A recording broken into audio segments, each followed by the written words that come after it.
Hello বন্ধুরা, কেমন আছেন? আশা করছি ভালো আছেন। তো ইউটিউব চ্যানেলে একটা নতুন ভিডিও নিয়ে চলে এসেছি। তো তোমরা প্রথমেই দেখতে পেলে আমার হাতে টাকা অনেকগুলো। তারপরে দেখো পার্সেলওয়ালা এসেছে, তারপরে আমি পার্সেলগুলো নিয়ে নিলাম। তারপরে বলছি তুমি গুনে নাও। দাদাটা টাকা গুনছে। তো তারপরে আমি তিনটে প্রোডাক্ট নিয়ে এসে বিছানার উপরে রেখে দেবো। তারপরে দেখো সাইনাজ বলছে, মা আমি এটা খুলবো ওটা খুলবো। আমি না, তুই একটা একটা খুল। যেহেতু আমাকে ভিডিও ছাড়তে হয় ইউটিউবে আর ফেসবুক পেজে, তো আমি দুটোই ছাড়বো ভিডিও। তাই জন্য আমি কিছুটা ভিডিও করে নিচ্ছি। তো দেখো সাইনাজের জন্য আমি অর্ডার করেছিলাম মানে মিনি গ্যাস। তো দেখো সাইনাজ তো প্রচুর আনন্দ পাচ্ছে যে আমার জন্য মা এনেছো। তো কেন এনেছি, যে ইউটিউবে মাঝে মাঝে ভিডিও করি, তো ভিডিও করব বলে।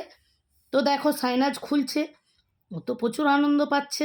তারপরে দেখো গ্যাস স্টোভটা এত সুন্দর লেগেছে। তো বন্ধুরা, ভিডিওটা কেমন লাগলো কমেন্ট করে জানাবেন। চলো, ভালো থেকো, সুস্থ থেকো।